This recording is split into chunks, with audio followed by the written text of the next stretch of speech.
All right, there we go. We are live. Uh, Welcome to a kind of a revamped version of Points in the Podcast. For anybody who has listened to the show in the past, there's only been a handful of episodes, but it's me talking about basketball. I work for a Chicago sports centric website called Bleacher Nation. My name is Elias Schuster. I primarily cover the Chicago Bulls, give my thoughts on them. However, I have more thoughts on the NBA than just the Bulls. So, and I mean, on BN, on Bleacher Nation, which you probably will hear us address a lot, um, we are expanding our coverage a little bit as well. Just we always try to add more NBA coverage as is. So this show is just kind of an outlet for me to talk about it, and for my co-host here, Matt Rooney, who also loves the NBA, for both of us to just kind of talk about basketball, talk about the NBA. I'm at summer league right now, and we decided to kind of revamp this show currently because it's a good time of the year. Like this is the kind of official start of that next calendar year in the NBA. I'm happy to be here. When I started Bleacher Nation, toward middle of a little before the All-Star break probably is when I started working with you guys most. And I think one of my main assignments was doing some Bulls previews for you. And I'm excited to learn a little bit. Not that I don't know much about the NBA. I know a lot about the Bulls and kind of watch the NBA from afar. I'm excited to kind of dive deep into it here and maybe get a little bit better with my writing in terms of the NBA, but also learn about it more from you too, who's obviously covering it for a long time now at Summer League in Vegas, which means I'm incredibly jealous of you because I'm not sure there's a better place in the world or a place in the world I enjoy more than Las Vegas. I want to start there though. I want to ask you a question. You were just showing it to me before. How's the Sphere? Have you what? Is it awesome? Well, I don't know. Does it keep changing? It does. Like, let's see. I could kind of, if anyone does watch, I mean, there's also, I will quickly say that there's a YouTube version of this show. You can go watch the stream, but watch the stream, people. Well, you can go definitely watch the stream. Subscribe to the BetSperts YouTube channel. That's where you can find the stream. However, for those listening right now, this little moment here is going to mean nothing to you, and I'm sorry, but I will describe the Sphere to you. I can describe the Sphere. It's purple. Is it purple? Is that what I'm seeing here? It's like a purple look right now. Purple, blue. I can't really tell. It's not moving. It's been moving. I've been staying at the MGM Grand in Vegas. Our room has a good strip view, which has been very nice. But very prominent is the Sphere. And when we first arrived, it was an NBA basketball, so that was fun. It was a rotating NBA basketball. Then sometimes it would turn into like a bunch of dribbling basketballs, which is very trippy. So the entire that'd be kind of wild. Yeah, the entire experience has it's very ominous. It like is the best way I could describe it. Like while it's very cool, it's also something that's very like I don't know how I feel about this. I don't trust it. I'm like, do I trust the Sphere? I feel like it could all of a sudden take off into the air. So, but it's mostly been summer league stuff, and I've been surprised because when the league announced the in-season tournament, what was it, yesterday or 2 days ago? The ball immediately turned into another basketball, but it had this big NBA in-season tournament logo on it. So the NBA has been using it every day to promote either Summer League or their in-season tournament. There's also a bunch of other, anybody who's been to Vegas and been on the Strip, obviously there's tons of jumbotrons, tons of big boards, and like all of those have had the promotion for the NBA in-season tournament as well. So they're very much trying to promote that tournament. I don't know how I feel about it, but I mean, it'll be fun. There. I guess we could quickly. We probably should. It was one of the biggest. That's some of the biggest news, at least the last couple of weeks here, since free agency slowed down. Yeah, so I think outside of it, yeah. Well, what is your first impressions? Like, I'm glad that it does count towards the regular season because, like, otherwise, I really would not watch it. My other belief is like, there's got to be some sort of directive from the commissioner that if you're going to have load management games, that they, at least for year one of the play in-season tournament, I keep wanting to call it the play-in tournament, the in-season tournament, we're not doing it in year one. Like Kawhi Leonard, sorry, you're playing every in-season tournament game. Those are not the games you're picking for load management. I don't know. Like, maybe I'll be fine with group play and all that, but like I have a tough time believing that when December 7th and 9th or whatever it was when they play the finals and semifinals roll around, that I'm really going to care. And I think, like, not that I'm not going to care, like, I'll care, I'll watch, but like, I'm not going to get invested in like I would a playoff series. Sure. And inevitably when the Bulls go on a run and like go to the in-season tournament final, because that's something they would do and then miss the playoffs altogether, like, I'll buy into it a little bit, but it's just hard for me to get overly excited. And maybe it's just because it's new and it's going to take some time to get used to. But I don't know about you. It's not like it's just there. It's regular season basketball. Yeah, I've had a hard time with it because it's one of those things where with the play-in tournament, I was definitely cautious about it. I was like, I Yeah. don't know how I'm going to feel about this going into it. And now, I mean, 3-4 years into the process, I like it a lot. I think it was a smart addition. I think it definitely elevated the level of competitive play for teams around the league, especially those hanging out at the bottoms. It used to literally be 15 were, trying to compete for a playoff spot, or 16. And outside of that, every other team was going to be trying to tank. And so the fact that now it's basically the past couple of years, you've had like 2 teams really tanking each year. And then around the deadline, like 2 more join. That has been a great addition, I think, to the league. And it's definitely done what I think they wanted it to do.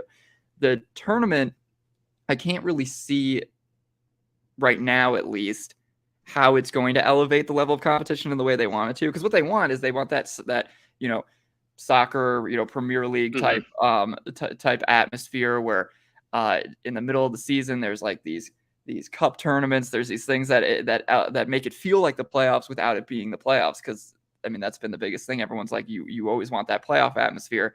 Then the middle of the season drags. Maybe people aren't watching. It gives people more of a reason, especially with football on in the wintertime. Yeah. Like this is something that they want to get people's attention away from football and be a little more invested in the level of play in the NBA. And I get the reasoning for it, but I'm definitely skeptical if teams are going to care as much. But like you said, the fact that it involves the regular season games, that's definitely. It has to, and I'm glad they did that because it does, at the very least, that the Tuesdays and Fridays in November, at the very, very least, are regular season basketball. So and it will feel it'll still count. It'll still matter. But like, I'm with you. Like the play-in tournament, or I mean, I guess this year's a bad example because the Heat went playing all the way to the NBA Finals. But like, how often is that going to happen? Not really. But still, it's teams getting into the playoffs. Like the in-season tournament. Right. Like, I'm sorry, Javon Carter just got paid $20 million over 3 years from the Bulls, like $500,000 for winning an in-season tournament. While I'm not saying that's not a lot of money to those guys. Like that's not all that much money. And I don't think it's going to be like the ultimate incentive that they're going to want to make this feel like the NBA Finals because they get rewarded with $500. It was the only incentive that made sense, at least, other than like an automatic playoff bid or an automatic play-in tournament. Like that's, and I don't know if the logistics or whatever you can make that work, but like, if you got an auto, 8 seed bid or something like that, or guaranteed yourself at least a spot in the play-in tournament, or if you finished outside the 10, maybe that's what it is. Like the 10 spot, then you get like, if you finish 11th in the East, but you won the in-season tournament, then you get to play, get a chance to play your way into the play-in tournament or something like that. But like, there's got to be more incentive to winning the whole thing than just here's a nice check. Right. Maybe that would be the goal. Is like maybe you can guarantee yourself like a top like 8 spot, maybe you avoid the play-in tournament. I don't know, but it just, or improve lottery odds if you don't but make why the do playoffs players or something. care? Why do players care about that? That's the thing. They don't. Yeah, they're not going to care about picks, and they're not going to care about they're not going to care about getting a better draft picks. That's competition to them. So I think the money was the way that at least made sense. Is it still going to be enough? I don't know. I do think this will be good, at least for young teams.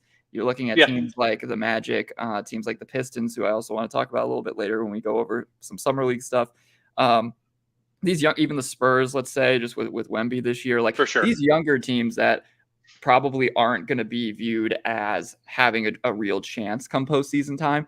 They might view this as an avenue to prove themselves to, especially rookies or guys on rookie scale contracts. The money's going to mean at least a little bit more to them. Yeah. So I think that will ramp up their level of play, and maybe just naturally because those teams are playing harder, then that's going to make these veteran team play a little bit harder too, because they're like, oh no, we're the top dogs, we're for a reason, and maybe it gets the ball rolling that way. But we'll see. It's going to be an interesting thing. I do like the format, at least of I think the format makes sense. I like that it concludes with here in Vegas it will conclude, which is why they're really promoting it right now.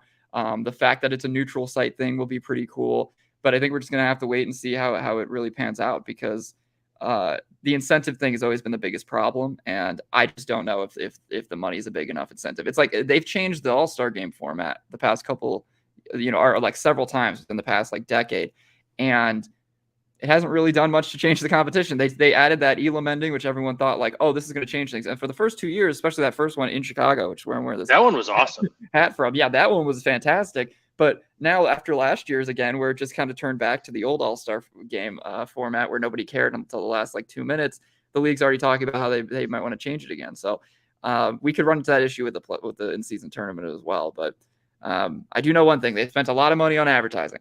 It's definitely been advertised in the Vegas area. They're going to keep doing that as well throughout. They're going to try and make this feel like a massive deal, and I hope they can. But like you mentioned, like the soccer style, like it's in-season tournament, but like the difference is like those tournaments have been being played for so long and have like historical value, whereas this is just like, hey guys, we made this new trophy. You get to play in Vegas if you go far enough. Let's see what happens. So we'll see. You want to talk some summer league? You're out there, boots on the ground. Who have you? I'm assuming you've watched quite a bit of the Bulls, but outside of them, like, are these like you buy tickets to a session similar to like an NCAA tournament? So like, So I didn't get. This is like I said, this is my first time here. Mm-hmm. Also, I'm here with my fiance, so we turned it into also just a little bit of a vacation. Nice. Both together, our first time here, so it's been half vacation time, half some summer league stuff, half starting up this podcast again, which is great. And so we've done just the tickets, and then you get general admission passes, and you can go to all the games. Which is the way to go. I'm glad that's how they do it, because that's how it should be. Right. Yeah, it's all general admission. So I mean, there's different levels of the tickets that you can get. We didn't do. And honestly, like being here now, like in the future, I was thinking maybe if I'll do like try to get media passes for this or something like that. But in a lot of ways, other than having the off the court access for interviews and stuff behind the scenes, like you're sitting really close to like anybody who would be there for the media, just because, and that's what makes this environment so great, is especially in the Cox Pavilion. They play in two arenas. I mean, if those listening would probably know this, but there's Thomas and Mack Center, where UNLV plays their college basketball, and there's that Cox Pavilion that's attached. That's an extremely smaller venue. So the Thomas and Mack Center would be more of your traditional arena where you have two levels. The Cox Pavilion is basically like a high school gym. So, we were sitting 3 rows up from the court for 3-4 games the other day.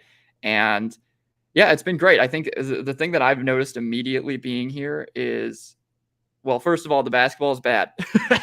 I mean, that's a given, unless you're seeing like some studs, but it's not like I expected the basketball to be good. I've watched plenty of TV summer league before, but it's definitely, it's messy basketball, but that's not the point of while you're here. Not only are you here to see some of the individual talent, but I think the thing that stood out to me the most is just the atmosphere, and the people here has been, great. So if you are a big basketball junkie, if you're a big NBA fan, like I can't recommend enough trying to work this into your schedule in the future, because it'll check the boxes you're looking for, and you're just going to be surrounded by people who also appreciate and love the game, and just are there to enjoy it. They don't care that, Dalen Terry is is shooting 5 for 21 from the floor. They don't care that they don't know a single person in the Knicks and 76ers game that I was watching. I was sitting there, I was like, I don't know a single player on this court right now.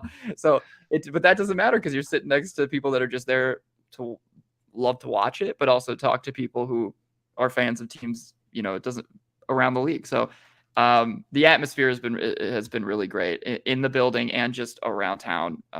Did Dalen Terry really shoot 5 for 21 in one of these games? In the last game, yeah. Come on, man. I want to get excited about him. I think you tweeted something about him signing a Pop-Tart earlier today that I'm getting all excited at Dalen Terry, and you tell me he shot 5 of 21. Yeah, he shot 5 of 21. But it was, so I was sitting next to, when I was there the other day, I was sitting next to this older gentleman, very nice Boston Celtics fan. Usually the words nice and Boston Celtics fan in my brain don't go together. Nothing against, I'm not the biggest Celtics guy, but this guy was the nicest dude from Rhode Island, had a nice thick accent, was just him and I just sat there and we talked about Boston adding Porzingis, talked about their coaching change. He was telling me about watching Larry Bird back in the day. And, then I told him I was a Bulls guy, and he started telling me about how sad he was about Lonzo and all this stuff. So that's the kind of, that is what I've enjoyed so much about this process and just about being here has been those conversations.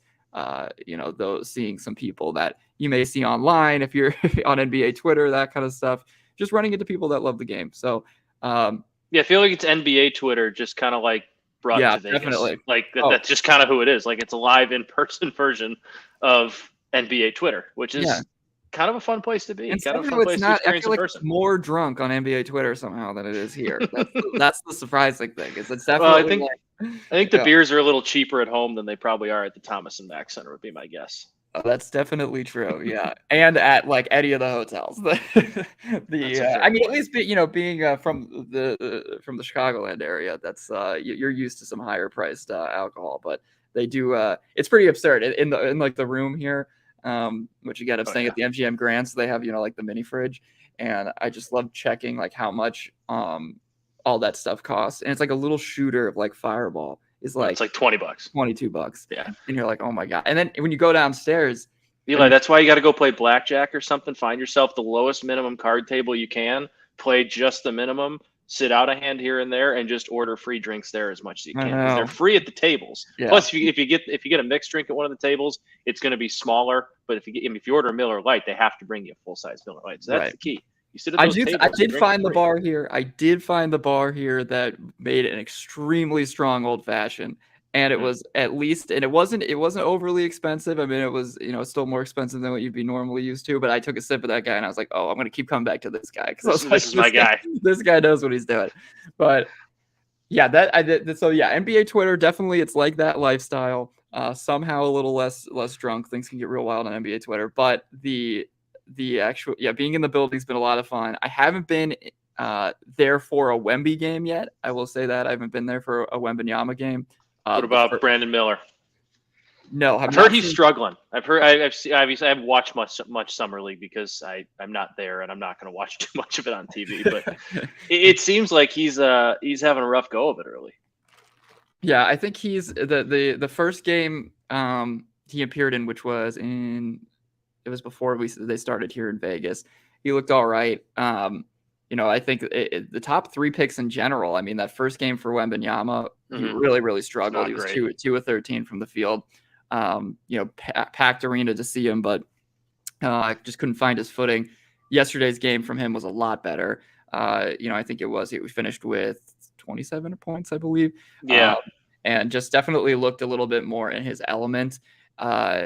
And then Scoot Henderson, who he had a couple of awesome, great plays to start his summer league experience, and then he hurt his shoulder, so he didn't suit up yesterday, and that would have been a really fun game yesterday if it was Wemby and Scoot, but Scoot had to sit out of that game. So the top 3 in general, who would be the biggest draws, Wembanyama, at least that second game, maybe we'll see how many he even plays, because a lot of times, for talent like him, just get him in there for a couple, and then he might play one more, and then they might just sit him out, and then who knows if we'll see Scoot Henderson again. One of the Thompson brothers too, he got hurt early on. So a lot of the higher draft picks, and I have the draft order in front of me here. A lot of these guys haven't been showing out too much so far, and I mean we still got like a week to go. But yeah, I did get to see. I did watch Anthony Black and Jet Howard on the Magic. Black looks solid. I think the biggest thing when you see him in person is he's an oversized point guard, and you definitely get the size right there. There's some comparisons that he's had to Lonzo Ball. Anthony Black, for those who may not know, number 6 pick in the draft, went to Orlando, and then Jet Howard was the number 11 pick in the draft. That was their final piece of compensation from the Nikola Vucevic trade that they had with the Chicago Bulls. That was a successful trade, remember? Yeah, according to the Bulls trade office, that's a successful trade. Yeah, that really helped. So is James Shields for Fernando Tatis. Sorry. So yeah, Anthony Black, what I definitely noticed right off the bat was his size. Has had drawn comparisons to Lonzo Ball in the past, and does he shoot as well as Lonzo? Well, Lonzo doesn't shoot anymore. Lonzo shot. Sorry. Well, yeah. Sorry. Black's That was coming mean. into the league, shooting better than Ball did, because when he entered the league, Yeah, he struggled shooting early. horrible, 3-point shooter. But now Lonzo, now he Yeah. doesn't play, but now Lonzo, he's still bad at shooting. Now. last 2 years Lonzo, one of the best shooters in the league. So Black's not that good, but he's going to be an interesting name to watch. I do like him a lot. I think especially for a Magic team that kind of needed to figure out that point guard position. Markelle Fultz has taken some steps over the past couple of years and looks really solid now, but Jalen Suggs hasn't panned out in the way that they thought. And I think Black could be a really good kind of piece to the puzzle there with, you have Paolo Banchero, you have Franz Wagner. They got a lot of really interesting young pieces. And Jet Howard, the pick at number 11, I mean, he's a shooter. We'll see if he can continue to shoot at the level that he did in college. I think he went way too high at number 11. I didn't like that pick for them. So technically speaking, on the Bulls side of things, if you're looking at it from that vantage point, the number 11 pick, it didn't end up being that big of a loss. But I mean, we'll see, because Howard could end up really well. But yeah, I saw him, and then the Pistons were another team that was very fun to see, just because they have a ton of young talent, obviously, on that squad. Asar Thompson, they drafted him number 5 overall, so I got to see a little bit of him. But who really stood out in the pit when I was watching the Pistons, surprisingly, was James Wiseman, who they traded for last season. Yeah, I mean, I only saw one game, but Wiseman, who they acquired last season from the Warriors. Obviously, Wiseman was the number 2 pick in the draft by Golden State a few years ago. And, Detroit basically got Wiseman for a handful of second-round picks. So that was a great get for them. They also have Jalen Duren, who they drafted last year. So the big man, there's a bit of a logjam at the center position for them. But, I mean, Wiseman, it's just summer league, but if he continues to play like he did in that one game I saw, I mean, it's hard not to believe that he's going to be their guy, just because I think he had, what was it? I feel like I had it written down. 16 points, 12 rebounds in the game that I watched. Swatted some shots, was moving really well, super active. His thing has always been the potential offensive versatility. I mean, for him, it was definitely just more working in the paint. He was just overpowering guys. He was so much bigger than a lot of guys. Some pick and roll action that he came off of pretty well. But I was just very surprised by the way he was moving. So I'm curious to see how he looks this upcoming season with the Pistons, and if he can lock in that center position for them. Just because that was a sneaky grab that I feel like everyone forgot about mid-season last year. Just because there were a lot of those at the deadline. I feel like, I mean, you mentioned all the second-round picks. I feel like there were 4 or 5 different deals that so and so got traded for 3-4 second-round picks. And the Pistons are still got a long ways to go. I mean, they're going to get Cade Cunningham back this year, right? They brought in Monty Williams, who is, I mean, I guess he didn't work out in Phoenix anymore because the stars in Phoenix decided he didn't work out in Phoenix anymore. But he's a really good coach. And I think if you put him on a group with a young, talented group that will actually, listen to him and want to be coached instead of just kind of have a guy that's there, right. I think he's going to be in a position to do some good things with Detroit. And that Detroit team, unfortunately, might not be a, rollover easy win for the Bulls this year. Right. No, definitely. Yeah, definitely not. I mean, I thought last year, and then Cade went down, so I definitely think that obviously impacted things. But I thought last year they could be a sneaky team. But this I really like Jaden Ivey. Yeah, I mean, the backcourt of both Cade and Jaden, I still really like. Ivy definitely didn't have the rookie year that a lot of people expected, but I did see him play as well. He was in that game, and I mean, he's still an insane athlete, extremely explosive. I like him. The fit next to Cade isn't perfect, but it's also not bad. I mean, Cade too can share the ball really well. So the two of them together is a pretty terrifying backcourt. And I definitely like that. They did a good job adding some veterans around their young guys as well. They've kept Bogdanovich so far, and Bojan is going to be they can still trade him down the road if they want to, because there's a lot of teams that would love to add him, a lot of veteran teams, but he's a good vet for that team. Alex Burks, they picked up Alex Burks' option this offseason. Great shooter to have around them. And yeah, I mean, they're a pretty well-built team, and now they have a good head coach in Monty Williams. And it wasn't that Dwayne Casey wasn't a good head coach. He was. But I think his mindset was clearly, I'm just here to develop guys. And I think Monty Williams' mindset is going to be like, I was brought here to now start winning with these guys. Yeah. So they're going to be far more competitive this year. And I see the same thing with a team like the Orlando Magic. I think the Magic, those are both the Pistons and Magic, who played each other in that game I saw at Summer League, it's hard not to sit there and watch them and like not be semi-scared that those teams are coming, at least from, part of it's from a Bulls perspective, but also just in the East. I mean, those are two teams that a lot of teams should be keeping their eye on, because not only do they have great young talent that can be good for a decade, to come, but they're also just, they have multiple young guys, and they're pretty well built rosters when you look at them. So I would expect this upcoming year one of those teams to make that playoff or play-in jump. Yeah. I don't know which one exactly. Maybe it's the Magic because they were closer last year, but the Pistons, if they get a full healthy year or healthy season out of Cade, and with an addition like Monty Williams, which shouldn't be overlooked. I mean, you never know if it could be them. But just to wrap up, I think some Summer League stuff that I saw. Kenny Lofton Jr., I've tweeted about him at times, but on Memphis, Kenny Lofton Jr. is one of the players they played Chicago, and I was more excited to see him than I was to see anybody on the Bulls, just because he's one of those guys. This comparison is, I'm probably not the first to make it, but it also sounds ridiculous, but hear me out. You know how you watch Jokic and you just go like, how is he the size that he is? Yeah. Does everything. And how is he doing that? And he just looks like he shouldn't be playing basketball in a lot of ways. And that's what has made him so, so attractive and so loving from a lot of fans. Kenny Lofton Jr.'s got similar vibes, obviously not the same caliber of talent, but he's one of those guys you look at and you go like, okay, one, this guy probably looks like he should be playing football. And if he doesn't look like he should move nearly as well as he does out there. He's extremely crafty. It's not like he's fast running up the floor, but he's got great footwork. He can easily knock down threes.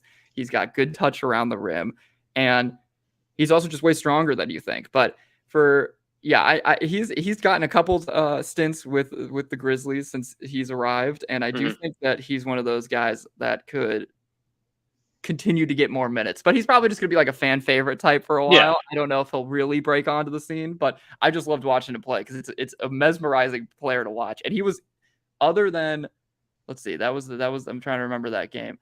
Other than Javon Freeman Liberty, that was the game where Javon Freeman Liberty on the Bulls, former DePaul player, finished with like 24 points, 6 rebounds, 5 assists or something. He looked really good downhill explosiveness, just set the table well. Looked like, with a lot of guys that are really raw on that team for the Chicago Bulls, Freeman was just very, stabilizing, was able to command the game. So he was just impressive out there. But other than him, it was like Kenny Lofton that was easily looking like the best player on the floor. Like nobody could really stop him. So he was a fun name to watch as well. But yeah, I mean, we got another week to go. It's hard to make too many, you can't draw too many opinions from Summer League. A lot of things change. What matters more is when training camp rolls around, what you're hearing then, where guys are fitting into rotations. If even players like, for the Bulls, a Dalen Terry or a Julian Phillips, who they drafted in the second round. There's a lot of these names that, they'll be on the roster, but are they even going to play come the season? That's the big question. So this is just a time to develop. This is just a time to kind of see what guys are made of and see if guys can carve out roles, and some of these G League players can find two-way deals or things like that. So always fun to see in person. I'd recommend the experience to anybody, but yeah, at the end of the day, it's the basketball's okay. No one's blowing your mind. At the end of the day, the basketball's fine. It's there. It happens. And then it'll probably just only get basketball. It'll probably even get worse. Like if Wemby is now going to kind of get shut down for the rest of it. Scoot Henderson's not going to play. Brandon Miller might be done. It might not get much better. It's not about the Summer League's not about basketball. It's about seeing the Sphere and being in Vegas and sweating your butt off. So that's it's got to be hot there right now. Yeah, it's like 105, I think. And you wake up and it's 97. It's immediately it's immediately 97. But at least it's the dry heat. At least it's the dry heat. If it was I can live with that. It was over 4th of July a little bit the week after. It was like 89, but like 100% humidity, and it was just miserable outside. I'll do the dry heat any day. Yeah, the dry heat's better.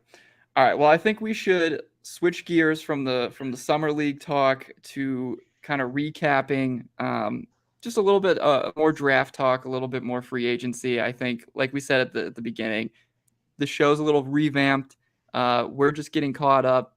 And then the plan is to come week after week, to talk about just everything going on. Mm-hmm. I think it'll be even more structured as we go along, but we got to kind of just get caught up with stuff. So that's what we're going to do for the rest of the show. And I think we'll start with the draft, and I think we'll just do for both draft and free agency, pretty easy winner loser. If we have anything in mind, any winners and losers that we want to pinpoint. For me, starting with the draft, I will first just start kind of looking at the top of the draft, going down. I do think Portland has to be considered the first big winner. I mean, other than the Spurs landing the number 1 pick and getting Wembanyama. That's like that's a given. We know the Spurs won. They got Wembanyama. We're just going to cross that one off the list. Right. So for me, Portland getting Scoot, that was kind of the big question. It was definitely trending that way in the weeks leading up to the draft. However, there was looming. Would Charlotte, just decide to grab the best player available? Would a team potentially trade up into that number 2 slot to get Scoot before Portland could do it? And also there were questions if Portland would just trade the pick, because Damian Lillard, who we'll talk about a little bit more coming up here, they didn't know if they wanted to add winning pieces around him. If they chose to draft Scoot, they likely knew that the trade request, which has now come, was coming. So the third spot was a really big point of interest, and the fact that they landed Scoot, one, right pick. He should have gone to the Hornets. I think if you're number 2 in the draft, don't draft for fit with Brandon Miller next to LaMelo Ball. Just take the best player available, and they ended up drafting kind of more for fit with Brandon Miller. And Scoot Henderson goes to Portland, which not only do I think he's the second best player in this draft, I think that's a perfect kind of environment for him, especially with Lillard heading out. He gets to grow. I think it's his show. Yeah, for sure. I mean, it's definitely going to be his show. He's going to play next to a young wing and Shaedon Sharpe, who's also extremely explosive, really good. Henderson's playmaking talent next to a guy like Sharpe, who can kind of explode toward the rim, can be a great off-ball mover, solid shooter. Like those two, I am kind of super, especially we'll see what they get back in the Dame trade. They can add some more young pieces. That's probably going to be a league pass team for me this year, just because I love Scoot, but I also like Sharpe, and I think the situation there is about as good as Scoot can get to. I mean, well, there's probably better situations, but I just think that the fact that he gets his team right away is a big perk. And some of these guys like Brandon Miller, like Brandon Miller, this isn't his team right away. It's LaMelo Ball's, Houston, it's not Amen Thompson's team right away. There's a bunch of young guys there. Same with Detroit. It's not going to be Asar Thompson. So it really, when you're looking up and down the draft board, it's not like there are these lottery picks that are going in and they're going to have full control right away. Scoot's going to go in and it's going to be completely his show. So I think just that alone is a reason that Portland won. But I also like later on in the draft, they ended up getting Chris Murray out of Iowa. Chris Murray is similar to his brother, Keegan Murray, on the Kings. Keegan's definitely the better all-around talent, but there's also similarities between what he and Chris can do. And there's definitely some defensive versatility that Chris Murray can provide, some shooting. So I like that addition for Portland as well, and especially heading in this rebuild, he's a guy that's going to get a lot of playing time right away, and they can use. So I was happy with Portland's draft. Jealous of Portland's draft. Mm-hmm. Everything inside of me wanted the Bulls to somehow trade up and get Scoot Henderson to start a new era, but it was never going to happen. It was never going to happen. So it was never going to happen. That's my first easy winner. I liked what Dallas did. Freeing up a little bit of cap space, going and taking a low risk center in Rashawn Holmes, seeing if you can't kind of revitalize what he had in Sacramento before Domantas Sabonis came in there. They really didn't have to. They had to move down, I think, 2 picks, and they unloaded Davis Bertans to do that with Oklahoma City. They had to move back 2 picks to do that. They end up with Rashawn Holmes. They draft Derek Lively out of Duke, and I'm going to be honest with you, in terms of the NBA draft, I'm a sucker for the guys getting picked that I remember watching a lot throughout that season. So okay. Derek Lively, I saw him a ton play for Duke. He was good. He'll be good in the NBA. But no, they got Rashawn Holmes. They got themselves another center. I thought those were 2 solid moves and kind of addressed some needs they needed to. Freed up some cap space. Obviously, they brought back Kyrie, but I think they always kind of had to do that because what the hell else were you going to do? You can't make that trade and not bring him back and try and run it back with Luka. But gave them some size that they needed. And then another pick that I kind of liked, and this, I don't know if it's hard to call it a winner because I'm talking about a second round pick, but I like how Cleveland took a shot on Emily Bates out of Eastern Michigan. Like, they have some depth. They have some guard depth. Obviously, they have some scoring depth, but they went and took just a flyer on a college scorer who is incredibly talented and really good at scoring the basketball. Kind of something I wish the Bulls might have considered doing, as opposed to taking a lengthy defensive wing that they already have a ton of that can't really shoot. But that's neither here nor there. But like, that to me is when you have these second round picks like Cleveland had, and this was a later one, I think it was 49th or something like that. Like, take a flyer on a guy who's got a really high ceiling, because the chances are this second round pick is probably not going to work out. It's probably going to be a guy that's playing in your summer league, riding your bench for a couple of years, and maybe you get a guy like Io who is a rotational guard here and there. But like, go take a flyer on a guy who is really good and has shown flashes of really big talent. So I like what Cleveland did with that pick too. Yeah, well, with Dallas too, we'll talk about them a little bit more when we switch gears and stress more free agency stuff. But yeah, I think what Dallas did in the draft, I definitely think you're picking Dallas is a little bit of a spin zone, not in the yeah, but only in the because the Derek Lively selection, it's not that I don't like it, because they definitely need a center. So I think it's my biggest question with Lively is, was his 1 year where it was a little bit underwhelming, was that a fluke, and what will he look like? Because I think he was the number one recruit in his class. One of them, yeah. If he wasn't number one, he was right up there. Right. So I think yeah, and just picking a center is always that high. There's always going to be some question marks, but I do think for a team that needed it, it's a solid addition. And I think the bigger thing for Dallas for me was seeing what they did in free agency. Overall pretty good, but the cap space thing, like you said too, during the draft, that's smart. That's just smart maneuvering. I think it would be nice. Like, more teams should look to do things in that way, because it set up Dallas for not only a fine draft, but to add pieces in free agency that they definitely needed after a really, really down year last year. But okay, let's see the other winners for me from the draft. I will say that the Warriors always seem to like somehow grab like solid talent in these like later rounds. I mean, the Wiseman thing obviously didn't work out, but I kind of like what they did. But I'm just like, I'm looking down the board because I remember there was one that I wrote down. Let's see. I was gonna have them as just an off-season winner overall. While you're looking for that, like, yeah, the Chris Paul trade is weird, but also like, Jordan Poole clearly didn't work there anymore, and I think they got the most out of him they possibly could.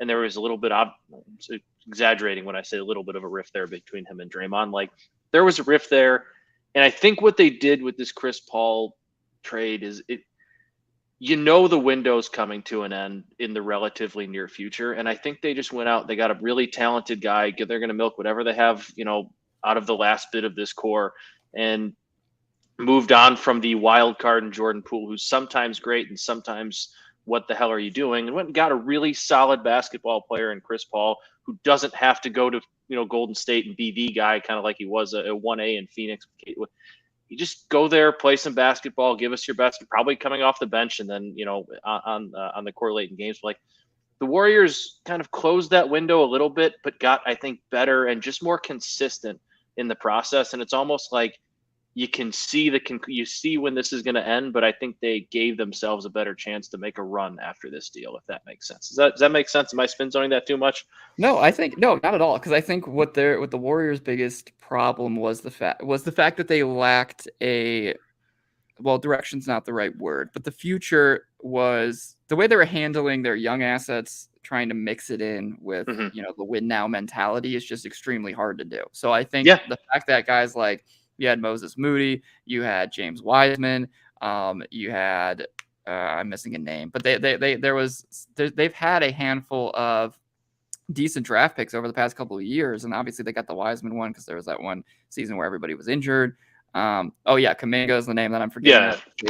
Jonathan Kuminga is now has found himself in trade talks, and which isn't surprising because I think they realize, like, all right, if we want to win more with Steph, and I wouldn't be shocked if this was conversations with Steph behind the scenes as well. But, look, Steph's getting 35 years old. He's like, if I want to add some more championships to my belt, like we have to simply prioritize adding win now pieces, and we can't let these young guys come in and expect them to be able to contribute. It's not that they're not high upside talents or things like that. It's just that they can't help us win next season. now. Yeah. So and they need to win right now for as many times as they can if they want a title. Right. So for right after the Wiseman draft for Golden State, it looked like, okay, crap, are they somehow going to extend their run by a decade because they just got the number 2 pick of the draft and they're adding all these decent lottery selections and for a season there, it was like maybe they'll be able to balance the ship and just be able to extend this run. But I think they realize it's just not possible. And with Jordan Poole, obviously the other example of that,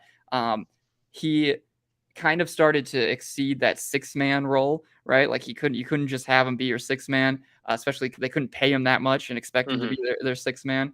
And that, which also paying him that much, I think was kind of silly. But then you also can't really start him because that doesn't make sense to put him in the lineup like they did.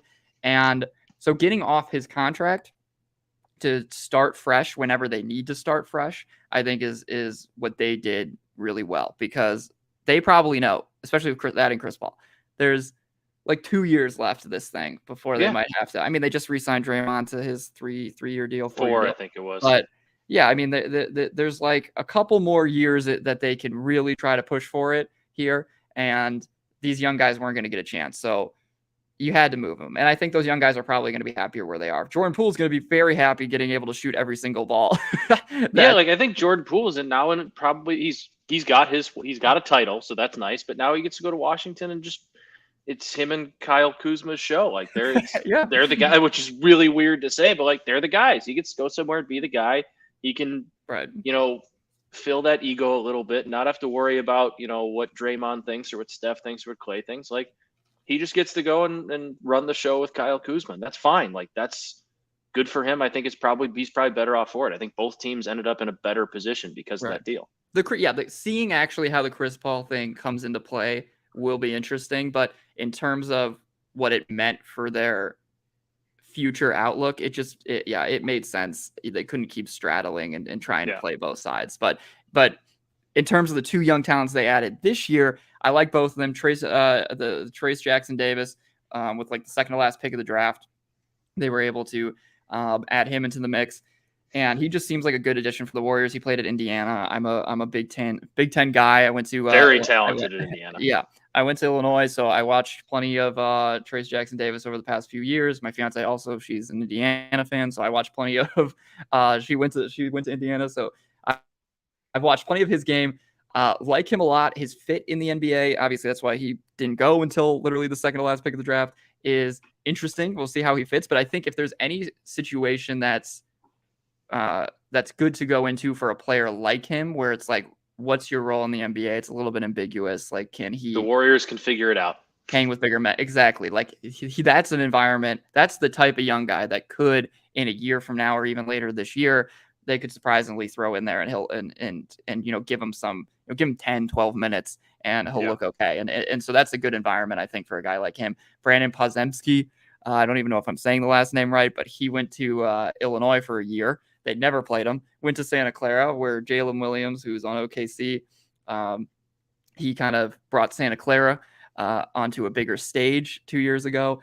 Podziemski went there, and I think that I don't even remember what conference Santa Clara is in, but he was just, I think the they're in the WAC with. Are they in the WAC? I'm about 99% sure they're in the WAC with. Gonzaga, okay, so but yeah, he played amazing for them there, and he ends up going 19th to the Warriors. He's looked really solid in summer league. He seems like just a great Warrior in general. The way that he plays makes so much sense with the way they like to play. He can keep his feet moving. He's a good, solid connected passer. Offensively, he can kind of hit shots from all around the floor. So I just thought like that when they picked him, I was like, that's a Warrior guy. So that makes sense. that definitely makes sense. I feel like when the Warriors make their draft picks, it's similar to, it feels like every year in the first round of the NFL draft, the Baltimore Ravens take some defensive star that like slipped a little bit too far. And it's like, you know what? That pick makes a whole lot of sense. He's going to flourish there. I feel like the Warriors are the same exact story. Yeah, no, everything they do, even though they've traded some of those guys now, it's like when they pick them, you're just like, that's a good pick. Yeah, You're that's a good like, one. That makes sense. that's a That's good. gonna Except for work. the Wiseman one, people had some questions about, but at the time they were like, well, they like if he actually becomes who people think he could be, like that's He's terrifying. That now exactly that what they need. Yeah. now that it's terrifying that they have a amazing center. So Mhm. to throw in alongside Draymond and Stephen Clay. So yeah, that was always a thing. So let's see. I think last few winner are just names I'll throw out from draft night that I think did well for themselves. For the Pelicans, this was a lot higher than I thought, but I like Jordan Hawkins out of UConn. I just like him as a player a lot. They now have a lot of shooters to surround Zion and Brandon Ingram if both of them are still the future there. They got like Trey Murphy's super good. They got that. I like their bench a lot. So Hawkins, I thought was a really smart addition for them. Keontae George has been lighting it up at Summer League for Utah. That's a really good pick, especially for a team that's like kind of rebuilding, kind of not. He seems like a player that can go in there and kind of make an impact right away. Cam Whitmore falling to Houston at number 20. That's notable. A lot of people thought he was a lottery pick, so the fact that Houston was able to scoop him up. Seems like there were some reports about maybe some bad interviews / injury concerns, but once a guy like that who could have gone top 10 falls all the way to 20, just take him. It was the Michael Porter Jr. situation. That was a guy that everyone thought could be top 5 in that draft. Everyone gets scared. I remember that. And yeah. Everyone the Nuggets were a team that built up enough equity. We're like, yeah, we can take him. We got it. They're like, why not? And there has been concerns with his. I mean, he has obviously not stayed remarkably healthy throughout his career, but he just helped them win a title, and he has been a key piece of their puzzle. So usually if a guy falls like that much, you should just be the team that scoops him takes up. The risk, because like even if you take a risk at that guy that late, like no one's gonna fault you for it. It's like, yeah, we took a really talented player with injury concerns. You know how often number 20 works out? Not often. Not that often. Yeah, that's the thing that a lot of people forget about drafts in general is like, you know how many of these picks hit? like there's certain lotteries where we're talking about like there's certain NBA draft lotteries where we're talking about like, outside of the top 2, like it's a crapshoot. Who knows? Which is just like obviously every draft is unpredictable, but I feel like the NBA more than most, it's like after the obvious number 1 pick in most drafts, it's like, well, a lot of these should work, but they might not. Right. Yeah.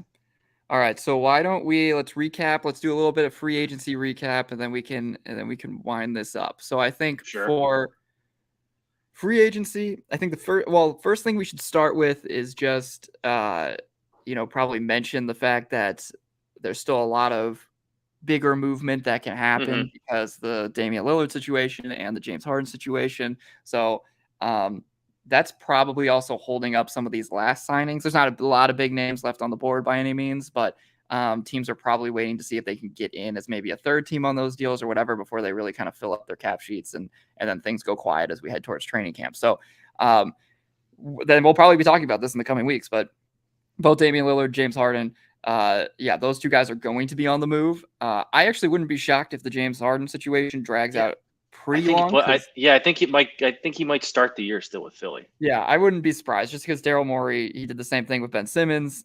He's not afraid to just hold on to the guy until he gets what he wants. And I think that he could do that with James Harden. I think Lillard. Please tell me we can shoot down any James Harden to the Bulls whispers that people tried to start saying what might be a thing, like when that. Yeah, at least with Zach LaVine involved. Like that was when I saw people saying like, well, the Bulls are looking to move Zach LaVine. Like, why in the hell would they do that? In what world does that make any sense? In what world would a DeMar and James Harden future? What are we talking about here? And the only way to. Yeah, I can't even think of a situation where it would make sense. It could maybe make sense if you go with like a Harden and LaVine combo, but like even then, nobody should be wanting to pay Harden his next contract, especially the Chicago Bulls. So I don't see a situation where pursuing him in any way makes sense. Now, those rumors, which originally I think the first time we saw something kind of pop up was Yahoo Sports by Jake Fisher. He said that. Or he didn't make any direct comparisons. It was just a little odd that he threw the Bulls in right after talking about Harden, saying, could a team like that basically creep in and help them out, especially because they have a big name. Now, I think I think the only reason that they were really brought up was because Levine has been in trade rumors, and he has been connected to Philly, or not really connected, but speculated as a great fit next to Embiid in Philly. So I think that's more so what that's about. And then it did come up one other time, and I can't remember what report exactly, the Harden and Chicago thing. But I think it's strictly because could somebody envision a 3-team trade where the Bulls do get off Levine? They're not getting back Harden or Lillard. Or, well, no, it's not between the 3 teams, but they're not getting back Harden, or even if it's a 3-team with Portland. Yeah, there's been reports about both the Bulls being a 3rd team to be with either Portland or in 76ers in separate deals or whatever, and maybe one of those has Levine going. Maybe Levine does go to Philly, maybe Levine does go to Portland, but the Bulls are just the people taking back the draft picks and the young talent, and not one of the bigger names. So that I could see making some sense, but at the same time, they just re-signed Vooch. There's no DeMar rumors. The Javon Carter signing then wouldn't make sense either. Like, that's a guy they bring in to play with these guys. Like, that's why they're not getting off this anytime soon. I don't know when. There's probably one more minor move to be made, but like, this is your team for at least one more year. I can see next year at least with DeMar. With the DeMar thing, or up until the deadline at least. DeMar's up for a new deal. It doesn't look like he'll reach an extension with the team this offseason. I mean, we still have a ways to go, so it's possible. But yeah, I mean, the big. What's an extension with him going to look like? With DeRozan, it's hard to say because he's up for. I mean, I guess new contract. Like, he's going to want probably the most. Yeah, I don't. But he's like, I love DeMar, but like, no, go. You can go get that somewhere else. For the Bulls, like only like a 2-year. I mean, a max 2-year deal would make sense to line him up with like Vooch. Yeah. Like, and then he'd also be pretty lined up with Zach, so that would be the only thing. But then again, then you're doubling down on something that's mediocre. But we have plenty of time the rest of the summer to talk about the Bulls.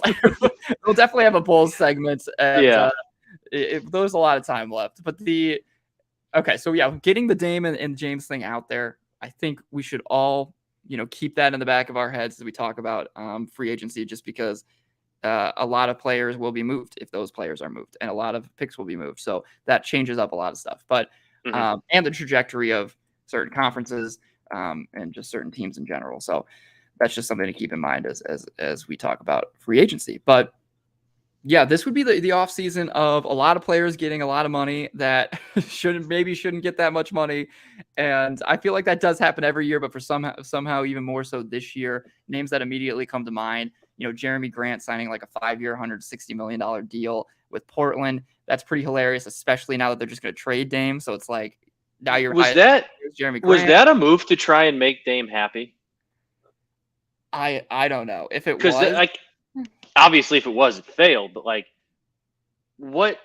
I don't know what the thought process was. He's not a bad basketball player. He's a 20-point per game guy the last couple of years. But like, he's not 5 years, $160 million. And like, you really think that when you upset Damian Lillard by taking Scoot Henderson with a 3rd pick, that what move's going to make him happy? Jeremy Grant, 5 for 160. Let's go. Let's run it back. I think that's why they definitely originally signed him, as a winning piece next to Dame to try to help Dame. He also does. I mean, it makes some sense with Portland, especially for a team that lacked a lot of defensive talent. He's in theory he might be talked about as a better defender than he really is sometimes. However, he is a very long, active, multiple position defender. So I understand the fit there, and the fit's not bad next to Dame, but that's way too much money. Yeah. And especially for 5 years, and especially when you had a chance of maybe losing Dame.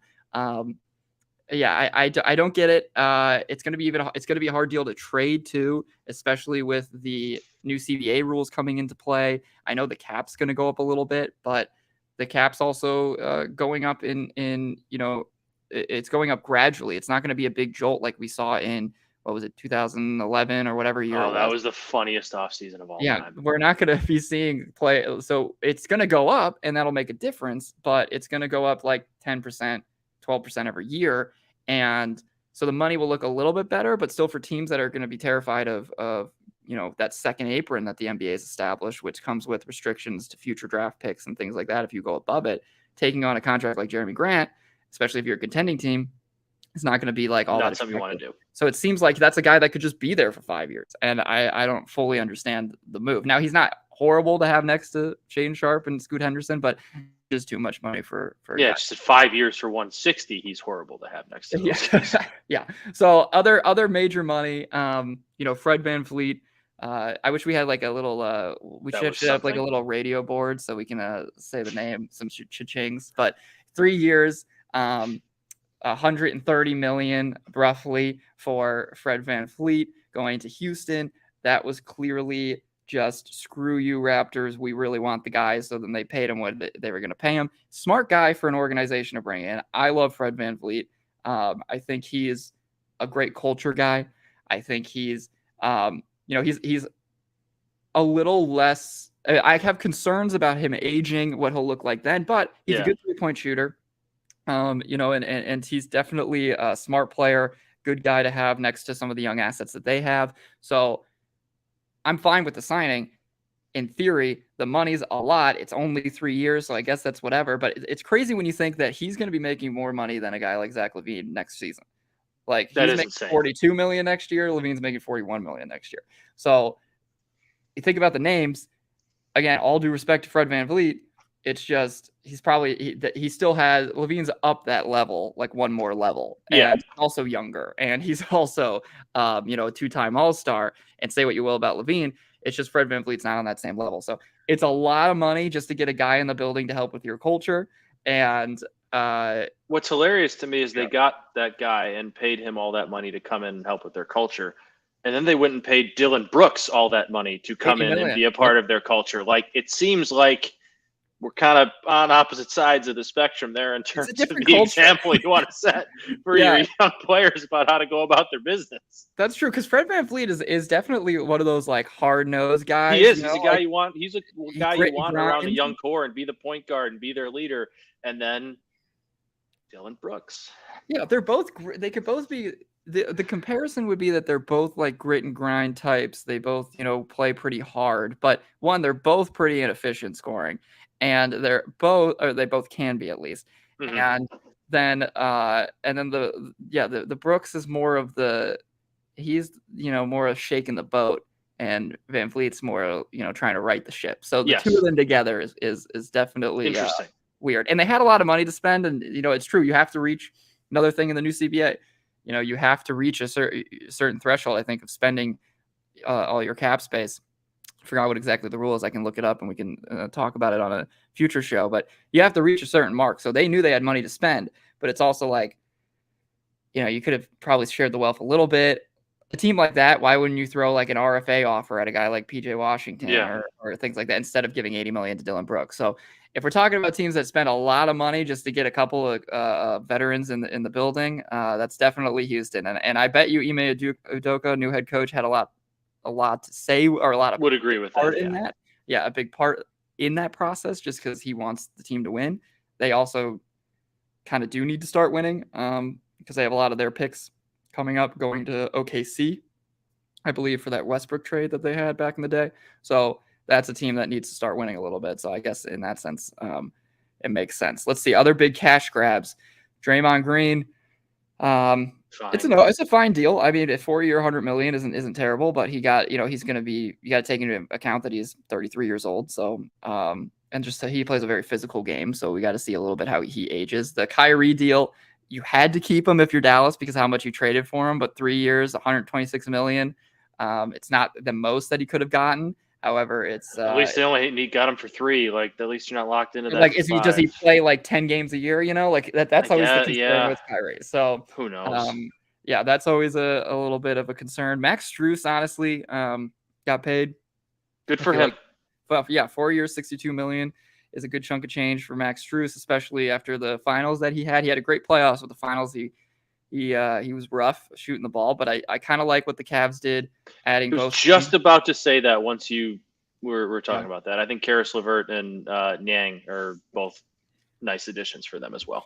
Yeah, LeVert. Yeah, LeVert bringing him back is fine. I guess I shouldn't have said addition, but you know what I mean. No, I know what you mean. Yeah, I think bringing him back is fine. It's he's not the wing defender they need, and neither is Niang or Strus, which is the biggest thing. I think they're just kind of hoping that Mobley can kind of be that cover all the ground, just because they have a very small backcourt with Donovan Mitchell and Darius Garland. So there's concern, and both of them gave decent effort last year defensively, but they need that kind of wing stopper. And I think that's what they're looking for this year. They didn't really find it, but they added a lot of 3-point shooting in Strus and Niang, who I think Niang's an underrated signing. So those two should definitely help them out. LeVert, good option off the bench. Like he could be a good six man if you just put him in there and let him score.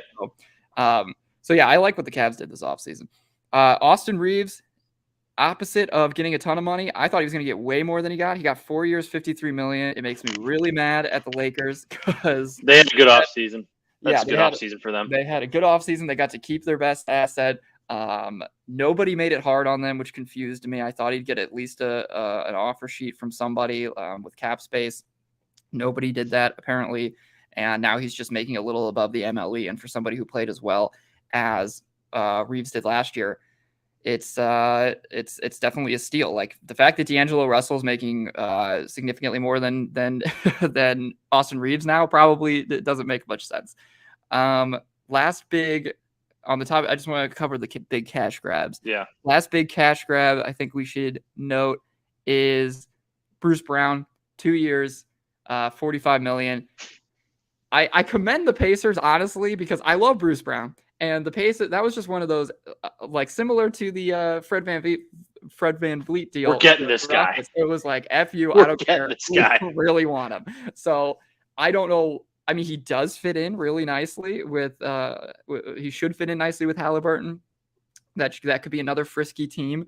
I do think he makes more sense on a contending team, obviously, Bruce Brown, but another kind of culture guy, a good role, a glorified role player. So I'm just kind of curious to see how big his role is there, because they clearly must have or expect him to have a pretty significant role. But it's only 2 years, and I don't even know if the second year if it's an option or something. But if it is, still he probably would pick it up because it's 22. A lot of money. $500,000 million is pretty good.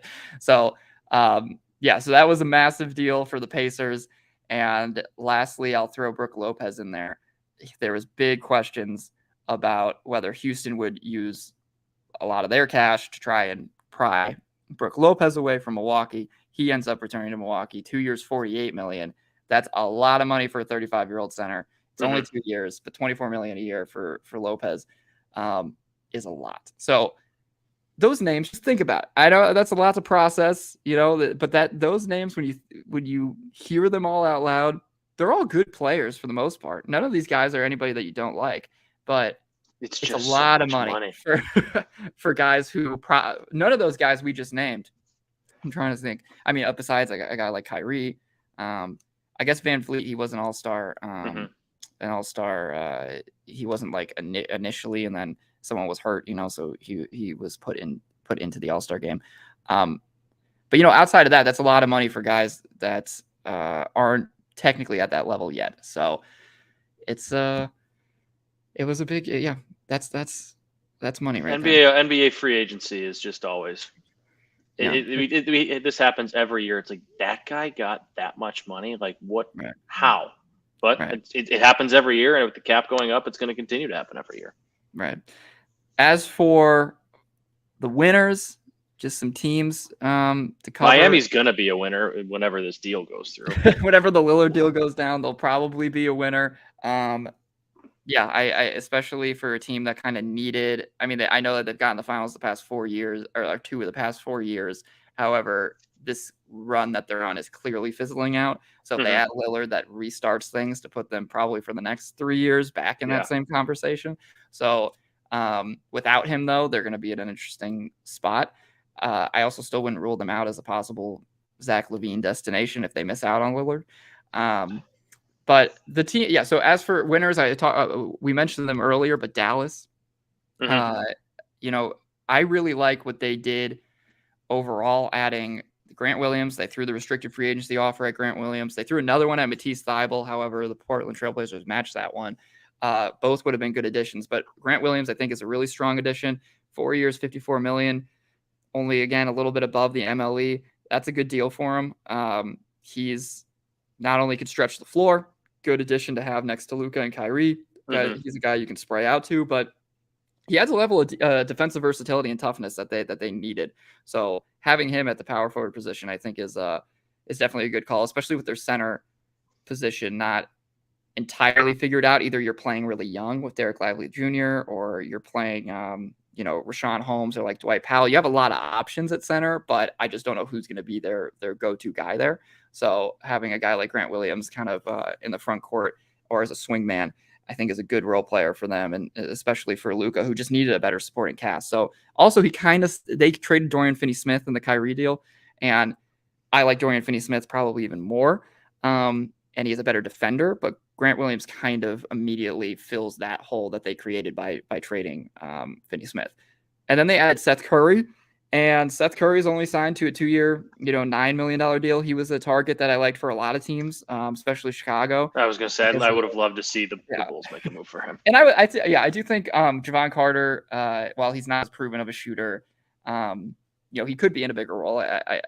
He has at least more defense. Seth Curry can be a liability defensively at times, but he had shooting that you need. So same thing with Grant Williams. Like you're going to be able to space the floor pretty nicely on this Dallas team. And I just like the idea of Curry running around wreaking havoc and Luka being able to find him, in the corner or at the wing for a couple of threes. So I like that one. So I think those were two, just kind of the two, other than Kyrie, those are two like immediate role players, rotation guys. Grant Williams will be in the starting lineup. Seth Curry can spot start for you if needed. So for a Dallas team that was kind of in an ugly spot, like as long as Kyrie plays, they were in an ugly spot at the end of last year. I think they did okay this year. Yeah, they got themselves back a little bit, at least on the right track. Maybe not to where they were before the Kyrie deal, but it seems like they did a good job kind of recovering from what the setback that it seems like they kind of suffered once they traded for Kyrie. Yeah, I think the Lakers are a winner too. I know we just talked about them. Getting Reeves like that. Rui Hachimura, that's the name I was looking for back. Gabe Vincent from Miami, Taurean Prince. Like you got some shooters there, which I don't know why it took them so long to figure out that you need to surround LeBron with shooters, and that's when his teams go far and make runs. Like that's another move for me, or another team for me that just somehow quietly the Los Angeles Lakers and LeBron James had a very good offseason. I think filled some needs that they had been just kind of refusing to address for a while. And obviously, like you said, the Reeves deal, a little bit of a steal, and Hachimura played well for them coming over from Washington too. Yeah, definitely. I think Lakers did probably as good as they could have done considering the constraints that they had financially. We've mentioned it several times, but the Reeves deal is pretty. It's annoying that that ended up happening for them. I think Rui's a little bit overpaid, but you traded for him. I think he definitely showed out in the playoffs, so it's possible that he's finally figured some stuff out, and he's just been inconsistent. So I think $17 million a year is a little bit iffy, but it's not like. But I still like them bringing him back. It's a better option than not. The D'Angelo Russell. I guess Reeves at a steal a little bit. You can afford to overpay to bring Rui back.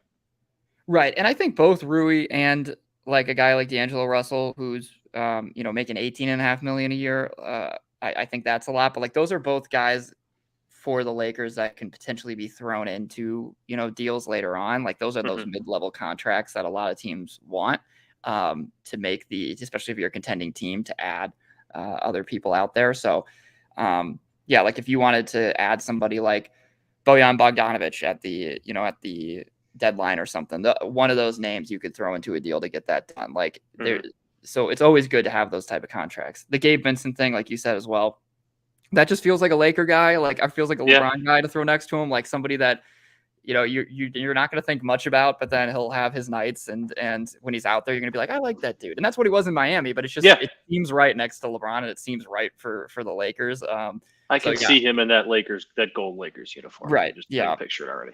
So I think that was definitely a good one. They definitely were up there on the list of teams that had the best offseason. I will say that they also added Jackson Hayes. I guess I'll throw that out there. I don't know how often he'll play for them, but Hayes off the court seems like a head case, but he's still super young on the court, super athletic, so it at least gives them a little bit of more center depth. And the Taurean Prince one, like you mentioned, I mean, that's another one of those guys similar to Gabe Vincent, where you're going to be like, that guy's a really good role player. Like, how'd they get him? How'd they get him for? How'd they get him for? It's only a 1-year deal, $4 million. But probably in Prince's head, he was like, well, I'll go there. I'd go play really well for 1 year at $4 million and be LeBron's spot up shooter in the corner, and then somebody's going to pay me $80 million over 4 years. He's going to play. Prince is going to look good next year. I definitely believe that. And they finally added Cam Reddish, who Clutch always was trying to get him to the Lakers. I don't think Cam Reddish is going to play that much. He clearly has struggled. But yeah, a good offseason. Another team that sneakily did well, and I didn't think would do well because of the constraints they have. The Lakers did better, but Phoenix, I thought was going to I thought their bench was going to be like a bunch of me's. Like, I thought they were going to have to sign me off the street. I thought they'd sign you. I thought we would be. I'd take the NBA money. Yeah, I know.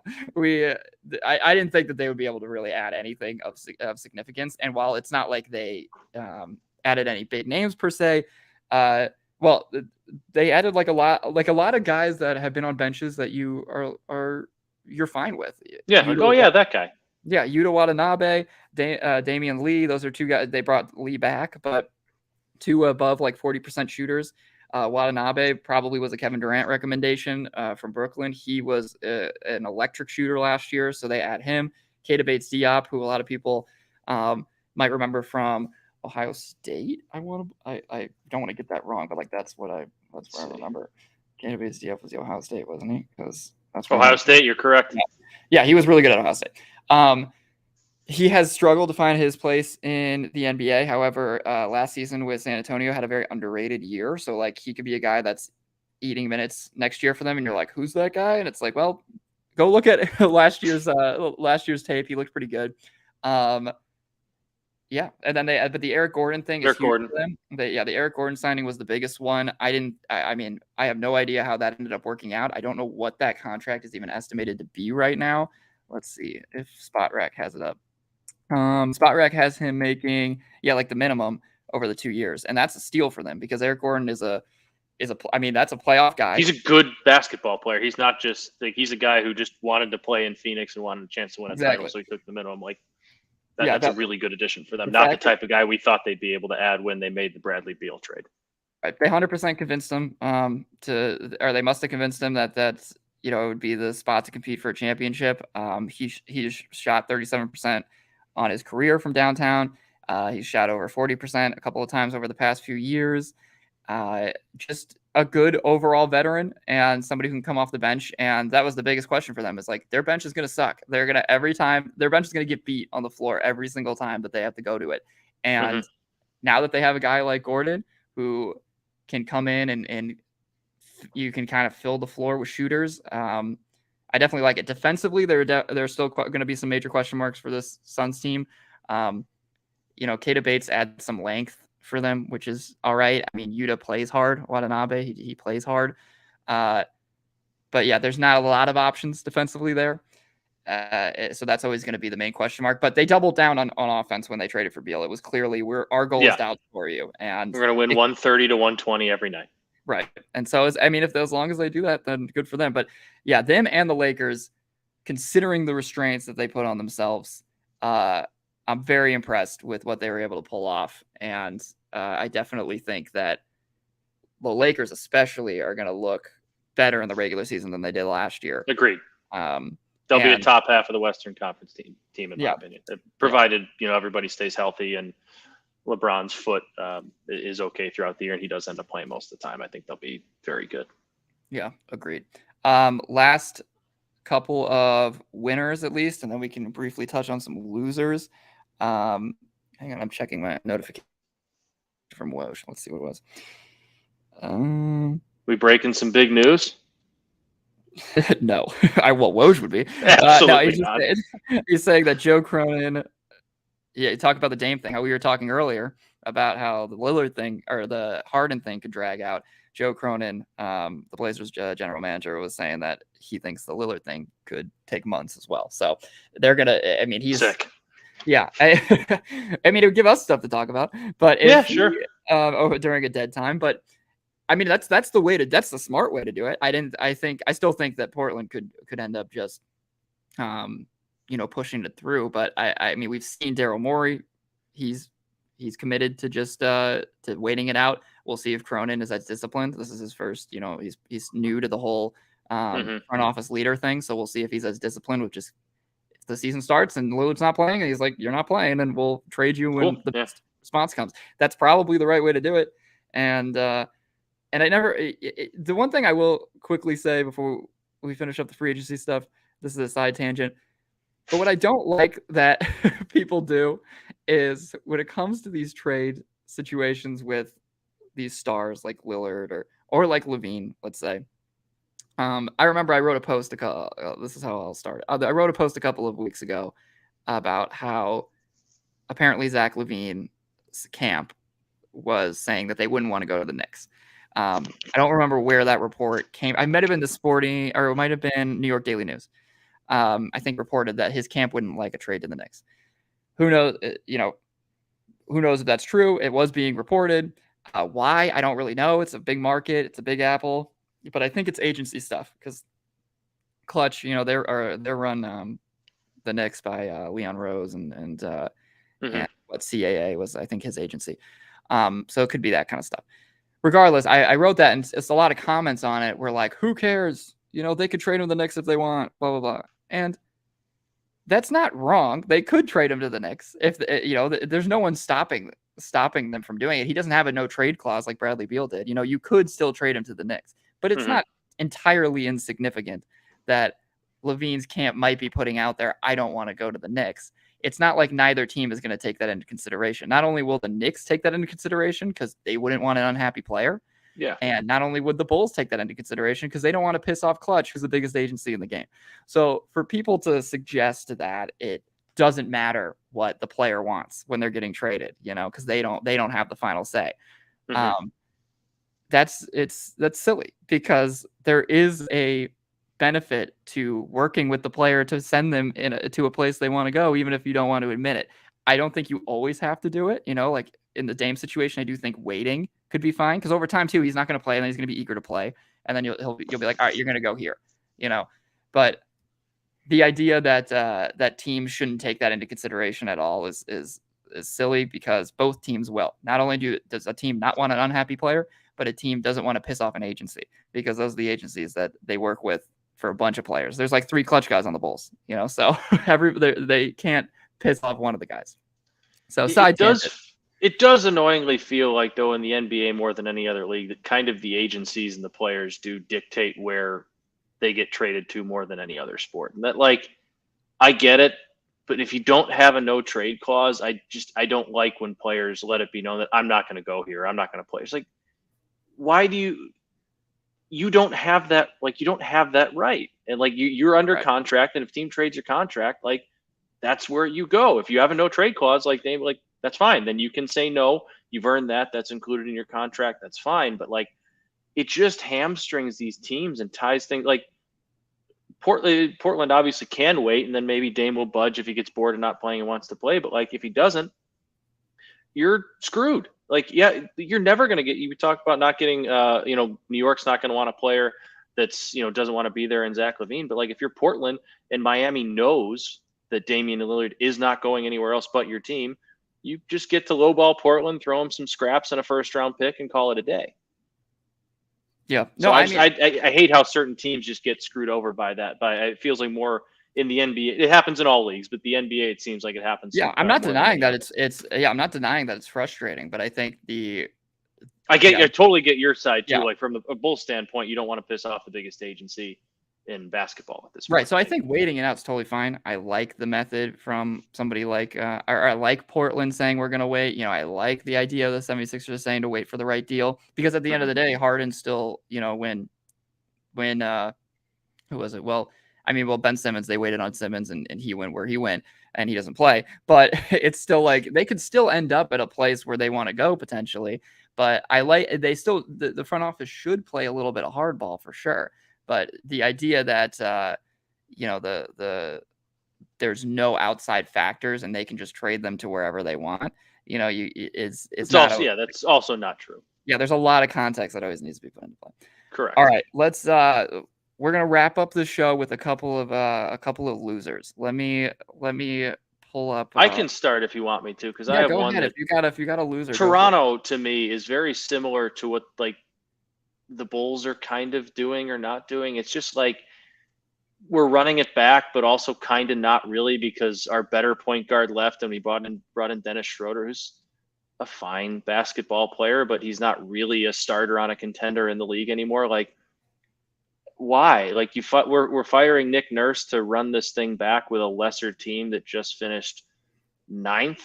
Basically, they finished ninth because they play such good defense. We saw that so many times against the Bulls. So we're going to fire the head coach that's kind of responsible for that and has done a great job of that for the last few years, and run it back. All right. Yeah. I know they brought back Pirtle, and he's a nice player, but like, he's not a superstar on a NBA championship contender. They don't have that guy. They don't have any of those guys. And Anunoby's a good player. Pascal Siakam is probably the closest thing they have to it. He's a really good player too, but just like, we've seen this movie before, and it's like, it's almost like what we're seeing with the Bulls. It's like, oh, okay, well, we're running it back. I guess we're gonna go finish seventh again. Right. Like, yeah, and I mean, I would definitely agree. They were on my list. That I just don't fully. They've now flirted with the idea of blowing it up the past like 4 transactional periods, and that's, the Bulls have been everyone's favorite blow it up team. Like, everyone's saying they should, but they haven't flirted with the idea necessarily. Yeah. I mean, the closest they got was probably this offseason with some of the Levine rumors, but there hasn't been an actual flirtation on the Bulls side. But the Raptors have pretty clearly flirted by, dangling OG out there. They've been teasing like Pascal out there. So they've actually almost fully committed to doing it. And the fact that it just seems like they're going to run it back again is very confusing to me, especially after losing Van Vliet at this point. Maybe that should have been the domino. And I mean, I have seen a couple more Pascal Siakam rumors thrown out there, so maybe it is. But it's still a couple months, so maybe they do end up finally reverting course. But they do seem in line right now to just switch up the coach and then run it back. And a lot like Chicago, I don't necessarily know what the point of that is, especially with an aging team. Guys who are supposed to make money, both OG and Pascal, are going to be up for new contracts next year. It doesn't seem like it makes a lot of sense right now. So, but maybe they have a trick up their sleeve. We'll see. I trust Masai Ujiri more than I trust the Bulls front office. So, sure. He could definitely piece something together. But another team that I would say is a loser, and they've been a loser for a long time now, is Charlotte, just because of course not getting the Scoot thing, but they didn't make any significant moves by any means. They brought back Miles Bridges on like a qualifying offer. Bridges obviously had some major off the court issues, the domestic violence case. So that's a whole like uncomfortable situation. And who knows how he's going to look after being off the floor for an entire year. Other than that, outside of that, they're not really adding anything. It doesn't even seem like they're really prioritize. I don't know. They'll have LaMelo and Brandon Miller to go for it, but it just seems like they could have maybe made a move for a decent veteran to put next to those two, stars, and they haven't done it. So they just continue to be like, what's the plan here? What's the direction?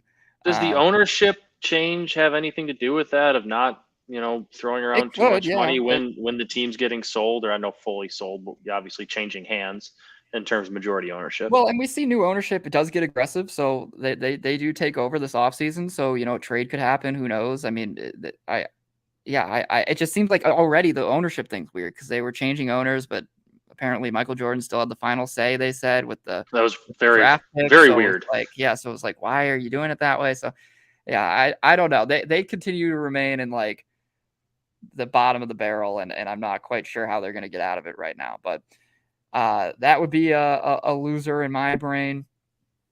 Miami right now, I think, is a loser. We'll see what happens, but just the fact that they lost Strus. They did add a decent. I like the Jaime Jaquez drafting from them. So do I. I thought that was a good move, or a good draft. Great fit. Obviously, I mean, we aren't the only ones to say it. Everybody was praising them for it. But otherwise, they've added Josh Richardson back. He used to be there. That's kind of where he first came onto the scene. And Thomas Bryant both fine role players. I could see them as okay Heat, culture guys, but I'm not exactly sure how that elevates them. They re-signed Kevin Love. And I know we're talking about a team that just got to the finals, but for, a team that got kind of crushed in the finals as well. And also almost missed the playoffs. Yeah, true. Yeah, like it was a great run, but at the same time, they were the Bulls not going like 0 for in the last 8 minutes from the field from not making the playoffs. So yeah, big question is, are they going to add more? And if they do, then they can be. I think all their eggs have to be in the Lillard basket. Yeah. I'm guessing that's just kind of what they're planning on now, and they should be. Right. All right. I think that's where we should wrap it up. It was a long show, but I think we recapped everything, gave some thoughts. Like we said, I think there'll be a little more structure moving forward. We'll have more specific topics to discuss, but to get the ball rolling again, I think it was good to just have us purge some of our thoughts on what's happened over the last. There's been a lot in the NBA. Yeah, it's been a lot. So I know this show might feel like a lot for those listening. Might be a lot to cover, but also I think because it's been a lot, hopefully just listening to this has helped. Oh yeah, that happened. Oh yeah, that happened. Oh yeah, this team did that, and it's a little bit of a good reminder. So it's nice for me, honestly. Yeah, it was good for me too. Like I'm sitting here looking at like everything, and I was like, oh yeah, they added that guy, right? Right. So it's a good refresher. And there's still some names out there. Some of the biggest ones are like Ayo Dosunmu from the Bulls. He's a restricted free agent, still yet to sign. PJ Washington of the Hornets, restricted free agent, still have yet to sign. And a couple of lower tier role players. Christian Wood, center from Dallas, he still has yet to sign a new contract. So there's a couple more names that will be interesting to watch. But otherwise, I think that was a good rundown. Yeah, I'm with you. Well, enjoy however much time you have left in Vegas there. I'm jealous. Go. Thank you. Stop talking about basketball with me and go hang out with your fiance and play some blackjack and go hit the pool. Thank you. That's exactly what I'm gonna go do right now. Sounds like a great day. All right. Thanks everybody for listening, and Matt, thank you for doing this purge with me. Sounds good. We'll see you guys next time.